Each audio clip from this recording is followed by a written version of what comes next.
ഏത് മഹാമാരിയാണോ കുറച്ച് സർവൈവേഴ്സിനെ സൃഷ്ടിച്ചത്, അതേ പാൻഡമിക് തന്നെ വീണ്ടും വ്യാപിക്കുകയായി. അതും 2 പതിറ്റാണ്ടുകൾക്കിപ്പുറം. രക്ഷയും മരുന്നുകളും തേടി ഇഷർവുഡ് അലയുമ്പോൾ ജീനിന് തന്റെ മകനെന്തു പറ്റിയെന്ന് അറിയേണ്ടതുണ്ട്. തിരികെ റൈഫില്ലാതെ എത്തിയ ഹെദറിനോട് നടന്ന സംഭവങ്ങളെക്കുറിച്ചെല്ലാം പറയാൻ പറഞ്ഞ് വിഷമത്തോടെ കേട്ടിരിക്കുകയാണ് ജീനും ഇസ്രയും. അവർ ഈഷ് പറഞ്ഞ പോലെ വടക്കുമാറി സഞ്ചരിച്ചു.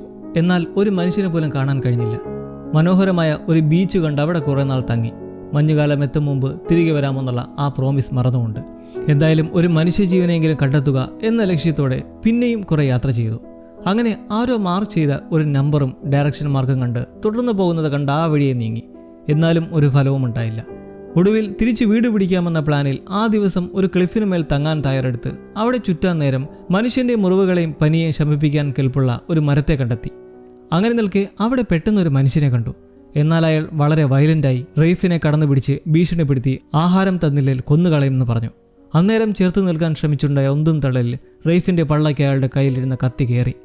നിമിഷ നേരം കൊണ്ട് അരിശത്തിൽ ഹെദർ ആ മനുഷ്യനെ വകവരുത്തി റെയ്ഫിനെ രക്ഷിക്കാൻ ശ്രമിച്ചെങ്കിലും നടന്നില്ല. ഒടുവിൽ ഒരു കല്ലറ നിർമ്മിക്കുക എന്നതിനുപരി ഒന്നും ചെയ്യാൻ കഴിഞ്ഞില്ലെന്ന് പറഞ്ഞ് വിതുമ്പുന്ന ഹെദറിനെ ജീനും കെട്ടിപ്പിടിച്ച് വിതുമ്പുന്നു. ആ അക്രമകാരിയായ മനുഷ്യൻ ആരെന്ന് നിങ്ങൾ ശ്രദ്ധിച്ചോ? അത് മുൻപ് ഇഷർവുഡ് തുരത്തിയ സിലാസാണ്, ചാർലിയുടെ കൂട്ടാളിയായിരുന്നവൻ. അവശനായി ആകെ വല്ലാണ്ട് കിടന്നിരുന്ന ജോയിയുടെ അടുത്ത് വന്നിരുന്നവനെ ആശ്വസിപ്പിക്കുകയാണ് ഹെദർ. അച്ഛൻ മരുന്നുമായി ഉടനെത്തുമെന്നൊക്കെ പറഞ്ഞ് കുറച്ച് ധൈര്യം കൊടുക്കുന്നെങ്കിലും താൻ മരിക്കുമെന്നാണ് എല്ലാവരും കരുതുന്നതെന്നും അച്ഛൻ്റെ കണ്ണുകളിൽ ഞാനത് കണ്ടെന്നും പറഞ്ഞങ്ങനെ നിൽക്കെ ഇഷ അവിടേക്ക് മരുന്നുമൊക്കെയായി ഓടിയെത്തി നേരെ അയാളുടെ പ്രതിരോധ ശക്തി ജോയിലേക്ക് പകരാനായി തൻ്റെ ബ്ലഡ് ട്രാൻസ്ഫ്യൂസ് ചെയ്യാൻ ഒരുങ്ങുന്നു. ഹെദർ എന്നാൽ ഇക്കാണിക്കുന്നതൊക്കെ ജോയിയെ പേടിപ്പിക്കത്തേ ഉള്ളൂവെന്നും അന്ന് ആ ക്ലിഫിൽ നിന്ന് പറിച്ചുകൊണ്ടുവന്ന പച്ചില വെച്ച് മോളി മരുന്നുണ്ടാക്കുകയാണ്. മാത്രമല്ല പ്രതിരോധം പകരാനുള്ള സമയവും അതിക്രമിച്ചിരിക്കുന്നു. ഇഷ് ജോയി മരിക്കാതിരിക്കാൻ കിടഞ്ഞു പരിശ്രമിക്കുകയാണ് പാവം. റെയ്ഫിന്റെ വിയോഗത്തോടെ വീണ്ടും മദ്യം കൈകൊണ്ട് തൊട്ടിരിക്കുകയാണ് ജീൻ. ഒരു പെഗൊഴിച്ച് കുടിച്ചിട്ട് ഇത് റെയ്ഫിന് വേണ്ടിയാണെന്ന് പറഞ്ഞ ശേഷം ഒന്നുകൂടി ഒഴിച്ചിട്ട് ഇത് നിന്റെ പെങ്ങൾക്ക് വേണ്ടിയാണെന്നും അവൾ ഇപ്പോൾ ജീവനോടെ ഇരിക്കുകയാണെന്നും പറഞ്ഞ് അവിടെ വെച്ച് പോകുമ്പോൾ അവളുടെ ഒരു മാനസികാവസ്ഥ ഭീകരം. ജീനിന്റെ മകൾ വൈറസേറ്റ് ചികിത്സയിലാണ്. അതിൻ്റെ കൂടെ റെയ്ഫിന്റെ കാര്യം കൂടി അറിഞ്ഞതോടെ അവരുടെ മാനസിക നിലയുടെ താളം ആകെ തെറ്റിയ നിലയിലാണ്. ഈവിയും പെറിയും അങ്ങനെ പലരും അവശതയോടെ കിടക്കുന്നിടത്തേക്ക് ഈഷ് ജോയി എടുത്തുകൊണ്ടുവന്ന് മോളിയോട് അവന് തീ പോലുള്ള ചൂടെന്നും എന്തെങ്കിലും ചെയ്യാനും പറയുന്നെങ്കിലും മോളിക്കും വ്യക്തമായി എന്ത് ചെയ്യണമെന്ന് പറഞ്ഞു കൊടുക്കാൻ കഴിയുന്നില്ല. ഒരു ഐസ് ബാത്ത് ചെയ്യിക്കാൻ നിർദ്ദേശിക്കുന്നതിനെ തുടർന്ന് ഇഷർവുഡ് ജോർജിയെ വിളിച്ച് പുറത്തുള്ള ഒരു ഐസ് ടബിൽ കൊണ്ട് അവനെ കിടത്തി ശരീരത്തിൽ നിർത്താതെ വെള്ളം തളിച്ചുകൊണ്ടിരിക്കുന്നു. ജോർജിയെ കൂട്ടിയിട്ടുള്ളത് ഒരാത്മീയ ബലത്തിനാണ്. താനോ ദൈവത്തിനെ മറന്ന് പ്രവർത്തിച്ച ഒരാൾ, എന്നാൽ ജോർജി ദൈവവിശ്വാസിയും. ജോയി വിറച്ചുകൊണ്ട് പിച്ചും പെയും പറയുന്നത് സഹിക്കവയ്യാതെ കേട്ടിരിക്കുന്ന ഇഷിൽ ആ രാത്രി അവസാനിക്കുമ്പോൾ അടുത്ത പ്രഭാതം തന്നെ ഒരാശ്വാസമെന്നാൽ മരുന്ന് പരലിമേറ്റു തുടങ്ങിയിരിക്കുന്നു. കഴിഞ്ഞ രാത്രിയിൽ മരണം മുന്നിൽ കണ്ടവർ ഇപ്പോൾ പതിയെ ചൂട് കുറഞ്ഞ് നടക്കുന്നെങ്കിലും എല്ലാവരിലും അത് ഏറ്റിട്ടില്ല. ഹെദറിനോട് പുതിയ അതിഥികളിൽ ഒരാൾ റെയ്ഫിന്റെ മരണം അറിഞ്ഞ് അന്ന് ആക്രമിച്ച ആളെക്കുറിച്ച് അന്വേഷിക്കുകയാണ്.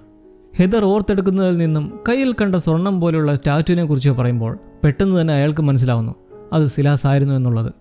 എന്നാൽ അയാൾ ആ അന്തിച്ച മുഖഭാവത്തോടെ അത് വെളിപ്പെടുത്താതെ നിൽക്കുമ്പോൾ കാണുന്ന മോളിയോട് താൻ ഒരു രഹസ്യം പറഞ്ഞാൽ അത് ആരോടും പറയാതെ സൂക്ഷിക്കാൻ കഴിയുമോ എന്ന് ചോദിക്കുന്നെങ്കിലും അതിന് മറുപടി ആകട്ടെ, ഒരു രഹസ്യമായിരിക്കുന്ന ഈ ലോകത്തിനെ നല്ലതായി തന്നെ നിലനിർത്താൻ കഴിയുമെങ്കിൽ അത് പങ്കുവയ്ക്കാതിരിക്കുന്നതാണ് ഏറ്റവും ഉത്തമം. അല്ലെങ്കിൽ ഏതെങ്കിലും ഒഴിഞ്ഞെടുത്തു പോയി നിന്ന് വിളിച്ചു പറയുക എന്ന് പറഞ്ഞ് മോളി നീങ്ങുന്നു. കറക്റ്റായ കാര്യം. ശയ്യയിൽ കിടപ്പുള്ള ജോയിക്കടുത്ത് തന്നെയുണ്ട് അവൻ്റെ മാതാപിതാക്കൾ. അവനിൽ ആ മരുന്ന് ഫലിക്കുന്നില്ല. ഇരുവരും ആകെ തളർന്നിരിക്കുവാണ്. ജോയി പതിഞ്ഞ സ്വരത്തിൽ അച്ഛനെയും അമ്മയും വിളിച്ചിരുത്തി സംസാരിക്കുന്നു. ഞാൻ പോയി കഴിഞ്ഞാൽ പിന്നെ നിങ്ങളെയൊക്കെ എനിക്ക് എങ്ങനെ കാണാൻ കഴിയുമെന്നൊക്കെ ശബ്ദിച്ച് അമ്മയുടെ കയ്യിലൊന്ന് മുറുക്കെ പിടിക്കുന്നതും ജോയിയുടെ അനക്കം പതിയെ നിലയ്ക്കുന്നു. ഇരുവരും പൊട്ടിക്കരയുകയാണ്. ഇഷിനതൊന്നും ഉൾക്കൊള്ളാൻ കഴിയാതെ ഭ്രാന്തമായി വണ്ടിയെടുത്ത് എങ്ങോട്ടെന്നില്ലാതെ പായുന്നു. ജോയി ഉൾപ്പെടെ 4 പേരാണ് അവിടെ ഇതുമൂലം മരണപ്പെട്ടത്. അയാൾ നേരെ ചെന്ന് മുമ്പ് എമ്മ വരച്ചു വെച്ചിട്ടുള്ള അതിജീവിച്ചവർ ഇവിടെ ഉണ്ടെന്ന് പറയുന്ന വാക്കുകളെല്ലാം വെട്ടിക്കളഞ്ഞും ലൈബ്രറിയിലെ പുസ്തകങ്ങളൊക്കെ ഇളക്കി മറിച്ചെറിഞ്ഞുകൂട്ടി അത് കത്തിച്ച് ചാമ്പലാക്കാൻ നിൽക്കുന്ന ഇഷിനടുത്തേക്ക് എമ്മ വന്ന് നിൽക്കുകയാണ്. ഈ ബുക്കുകൾ കൊണ്ടൊന്നും ഒരു പ്രയോജനവുമില്ല, എല്ലാം വെറും ഒരു മായ മാത്രം, ഒരു ശവപ്പറമ്പ് എന്ന് പറഞ്ഞ് അതേ കത്തിക്കാൻ തുനിഞ്ഞു നിൽക്കുന്ന ഈശിന് എമ്മയുടെ വാക്കുകളാൽ ഒരു അയവ് വരികയാണ്. ജോയി മരിച്ചു, അത് അക്സെപ്റ്റ് ചെയ്യുകയല്ലാതെ വേറെ വഴിയില്ല. അവിടെ നമുക്കുള്ള വേറെയും കുട്ടികൾ വളർന്നു വരികയാണ്, നമ്മുടെ സുഹൃത്തുക്കളുടെയും. അവരെല്ലാം മറന്നുകൊണ്ട് ഇങ്ങനെ കാട്ടിക്കൂട്ടാനാണെങ്കിൽ ആയിക്കോ എന്ന വാക്കുകൾ. അങ്ങനെ തിരികെ എത്തി ജോർജിയുടെ ആശ്വാസ വാക്കുകളും കേട്ട് രാത്രി കിടക്കയിലിരിക്കുമ്പോൾ എമ്മ തന്നെക്കാളും എത്രത്തോളം ട്രോമയിലും വേദനയിലുമാണെന്ന് ഈഷ് മനസ്സിലാക്കുന്നു. അവൾക്കുണ്ടായ നഷ്ടക്കണക്കെടുത്താൽ പ്രിയപ്പെട്ടവർ കൺമുമ്പിൽ മരിക്കുന്ന കാഴ്ചകൾ എത്ര തവണയാണ് ഇപ്പോൾ അവർ കണ്ടിരിക്കുന്നത്. അവരൊരുമിച്ച് വേദനകളിലൂടെ കടന്നുപോയി പതിയെ വീണ്ടും ജീവിതത്തിൻ്റെ താളം തിരികെ എത്തിക്കാൻ ശ്രമിക്കുന്ന നിമിഷങ്ങൾ. മനുഷ്യരാശിയുടെ പതനത്തിൽ നിന്നും പ്രകൃതി എത്രത്തോളം ശുദ്ധമായിട്ടുണ്ടെന്നും നന്നായെന്നുമുള്ള തിരിച്ചറിവിൽ തനിക്ക് ചുറ്റുമുള്ള കുട്ടികളെ പഠിപ്പിച്ച് അയാളിലുള്ള കാര്യങ്ങൾ അവർക്ക് പകർന്നു നൽകുന്നു. പ്രകൃതി അതാണ് നിങ്ങൾക്ക് ലഭിക്കാവുന്നതിൽ ഏറ്റവും നൈപുണ്യനായ ഗുരുനാഥനെന്ന് പറഞ്ഞറിയിച്ചുകൊണ്ട് അങ്ങനെ 1 കൊല്ലം കൂടി കഴിഞ്ഞു പോയിരിക്കുന്നു.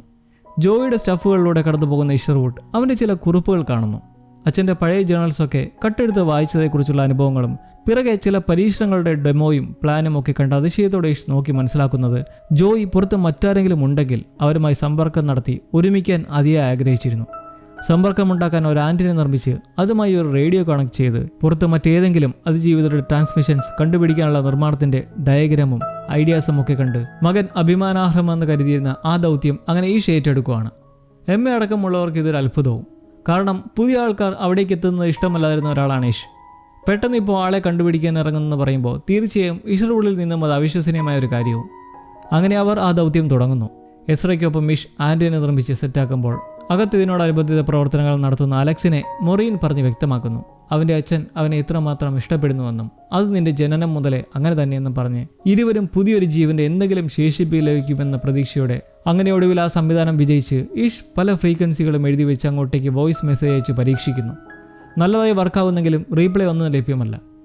അങ്ങനെയിരിക്കെ എല്ലാവരുടെയും മതിമറന്നുള്ള നേരം പോക്കിൻ്റെ നിമിഷങ്ങൾ.